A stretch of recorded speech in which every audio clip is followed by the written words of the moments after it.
बैठने की रचना भी अलग अलग की, समय भी बदले गए।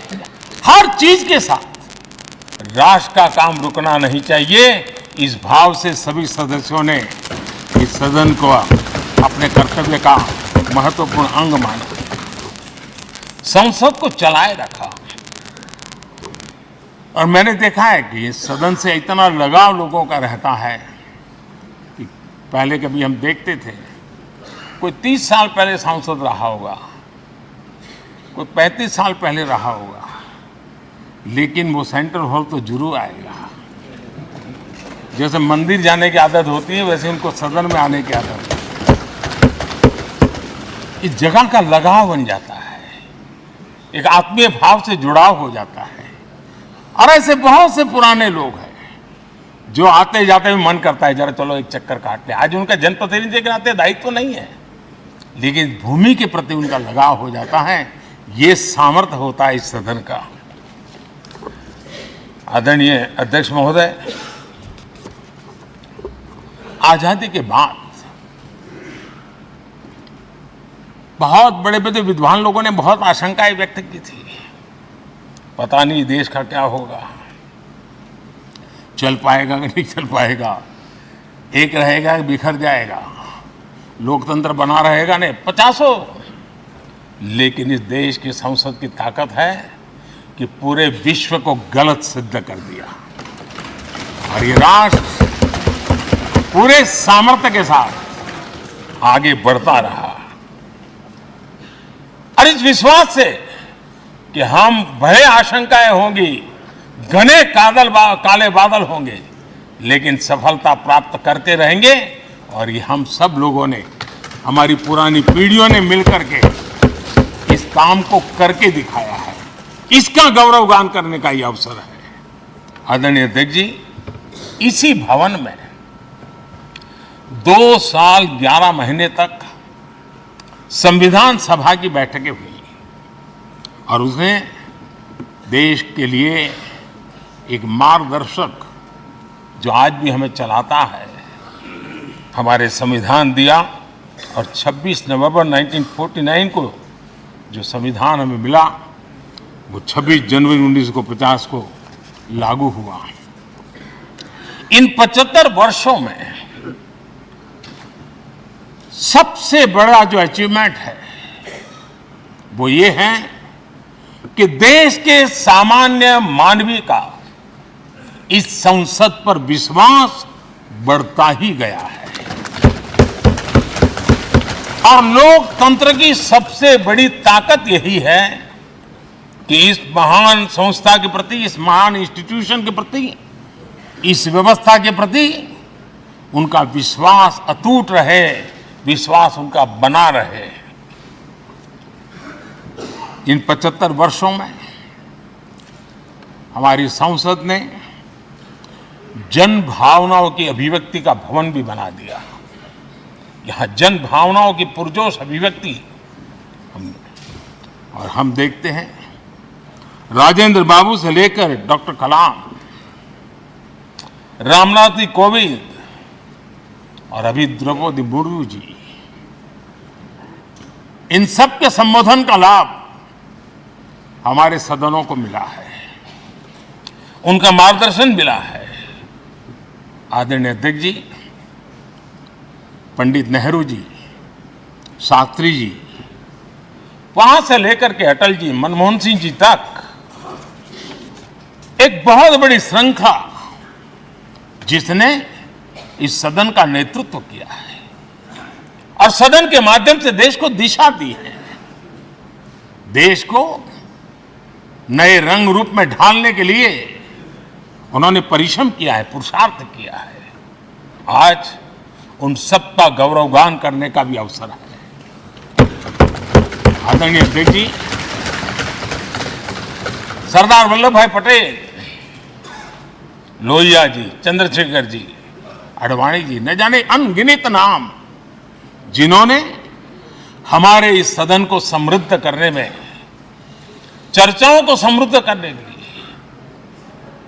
देश के सामान्य से सामान्य व्यक्ति की आवाज को ताकत देने का काम इस सदन में किया है। विश्व के भी अनेक राष्ट्राध्यक्षों ने हमारे इन सदनों को संबोधित करने का भी अवसर आए हैं और उनकी बातों में भी भारत के लोकतंत्र के प्रति आदर का भाव व्यक्त हुआ है। आदरणीय अध्यक्ष जी, उमंग उत्साह के पल के बीच भी कभी सदन की आंख से आंसू भी बहे। ये सदन दर्द से भर गया जब देश को 3 अपने प्रधानमंत्री उनको अपने कार्यकाल में ही खोने की नौबत आई। नेहरू जी, शास्त्री जी और इंदिरा जी। तब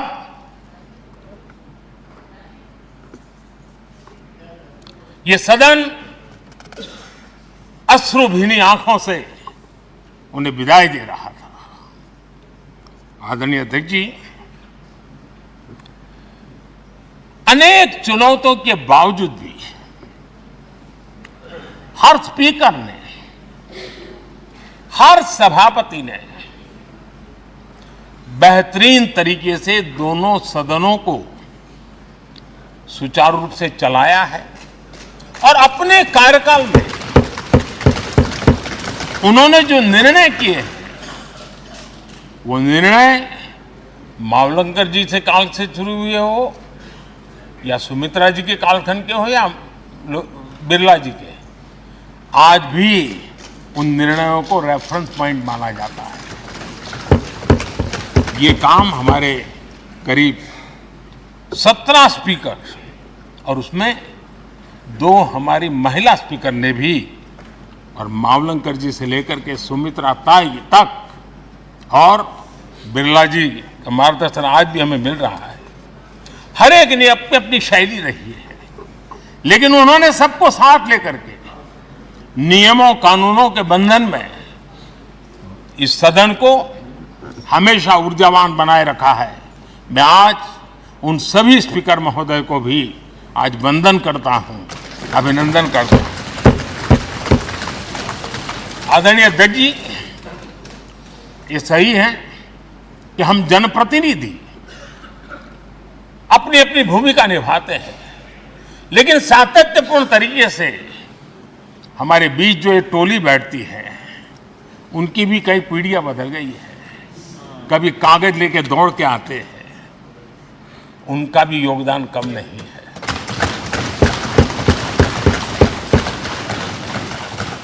हमें कागज पत्र पहुंचाने के लिए दौड़ते हैं, सदन में कोई गलती ना हो जाए, उसके निर्णय में कोई गलत ना हो जाए, उसके लिए वो चौकन्ने रहते हैं। जो काम इनके द्वारा हुआ है उसने भी सदन के क्वालिटी ऑफ गवर्नेंस में तेजी लाने में बहुत बड़ी मदद की है। मैं उन सभी साथियों का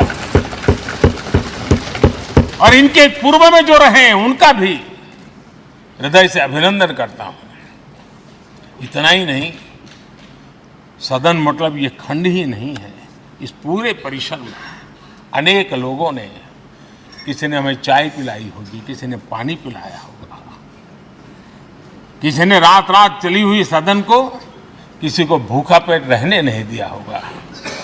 कई प्रकार की सेवाएं की होगी। किसी ने माली ने इसके बाहर के एनवायरनमेंट को संभाला होगा, किसी ने इसकी सफाई की होगी। न जाने कितने ही अनगिनत लोग होंगे जिन्होंने हम सब अच्छे ढंग से काम कर सके और यहां जो काम हो वो काम देश को आगे बढ़ाने के लिए अधिक से अधिक तेजी से हो, उसके लिए जो माहौल बनाना, व्यवस्था बनाना, उसके लिए जिसने योगदान दिया है, मेरी तरफ से भी और इस सदन की तरफ से भी मैं उनका विशेष रूप से नमन करता हूं।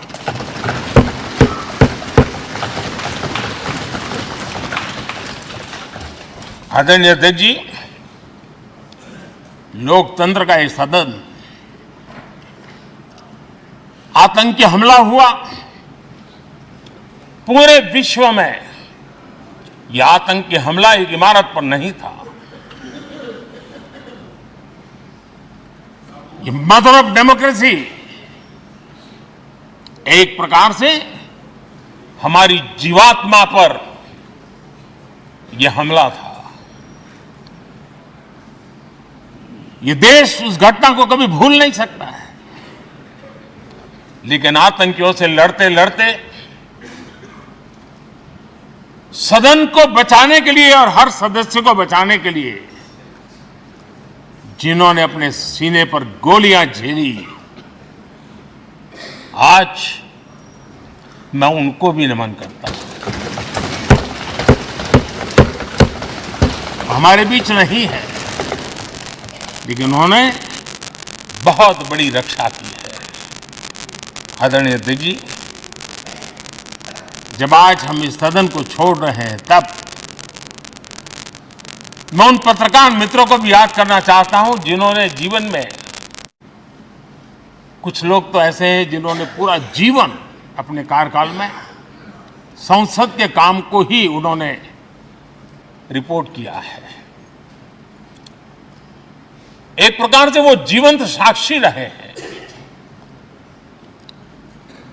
उन्होंने यहां की पल पल की जानकारी देश तक पहुंचाई, और तब तो ये सारा टेक्नोलॉजी अवेलेबल नहीं थी। तब वही लोग थे जो यहां की बात पहुंचाते थे, और उनका सामर्थ्य था वो अंदर की भी पहुंचाते थे और अंदर के अंदर की भी पहुंचाते थे।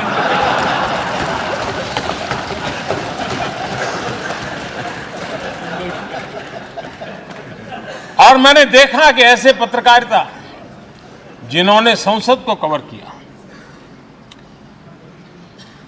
शायद उनके नाम जाने नहीं जाते होंगे, लेकिन उनके काम को कोई भूल नहीं सकता है। और खबरों को लिए नहीं, भारत की इस विकास यात्रा को संसद भवन से समझने के लिए उन्होंने अपनी शक्ति खपा दी थी। आज भी पुराने जो पत्रकार मित्र मिल जाते हैं और जिन्होंने कभी संसद को कवर किया हो, तो ऐसी अननोन चीजें बताते हैं जो उन्होंने अपनी आंखों से देखी होती है, कान से सुनी होती है, जो अचरज करने वाली होती है। यानी एक प्रकार से जैसी ताकत यहां की दीवारों की रही है, वैसा ही दर्पण उनकी कलम में रहा है, और उस कलम ने देश के अंदर संसद के प्रति, संसद सदस्यों के प्रति एक अहोभाव का भाव जगाया है। मैं आज, कई पत्रकार बंधु होंगे जो रहे नहीं होंगे, लेकिन मेरे लिए जैसा ये सदन छोड़ना भावुक पल है, मैं पक्का मानता हूं इन पत्रकार बंधुओं के लिए भी ये सदन छोड़ना उतना ही भावुक पल होगा, क्योंकि इनका लगाव हमसे भी ज्यादा रहे हैं। कुछ तो पत्रकार ऐसे होंगे जो हम लोगों की टर्म से भी समय उन्होंने काम किया होगा। आज उनके उस महत्वपूर्ण लोकतंत्र की ताकत बनने के लिए, योगदान देने के लिए भी याद करने का अवसर है। आदरणीय अध्यक्ष जी, जब हम सदन के अंदर आते हैं, हमारे यहां नाद ब्रह्म की कल्पना है। हमारे शास्त्रों में माना गया है किसी एक स्थान पर अनेक बार एक ही लय में उच्चारण होता है तो वो तपोस्थली बन जाता है, उसके एक पॉजिटिव वाइब होते हैं। नाद की एक ताकत होती है जो स्थान को सिद्धि स्थान में परिवर्तित कर देती है। मैं मानता हूं ये सदन भी उस 7,500 जनप्रतिनिधियों के द्वारा बार बार जो शब्द गूंजे हैं, जो वाणी यहां गूंजी है, उसने इस सदन में हम बैठकर आगे चर्चा करें या ना करें, लेकिन इसकी गूंज इसे तीर्थ क्षेत्र बना देती है।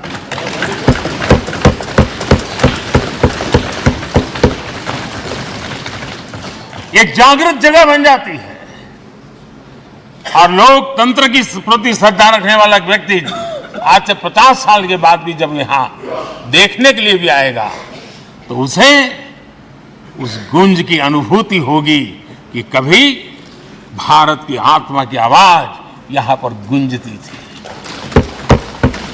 और इसलिए अध्यक्ष महोदय, ये वो सदन है जहाँ कभी भगत सिंह, बटुकेश्वर दत्त, उन्होंने अपनी वीरता सामर्थ्य से अंग्रेज सल्तनत को जगा दिया था बम का धमाका कर। वो बम की गूंज भी जो देश का भला चाहते हैं उनको कभी सोने नहीं देती।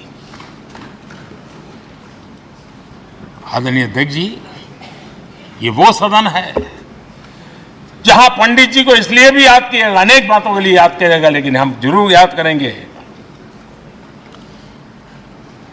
इसी सदन में पंडित नेहरू का at the stroke of midnight की गूंज हम सबको प्रेरित करती रहेगी। और इसी सदन में अटल जी ने कहा था, वो शब्द आज भी गूंज रहे हैं इस सदन में, सरकारें आएगी जाएगी, पार्टियां बनेगी बिगड़ेगी, लेकिन ये देश रहना चाहिए।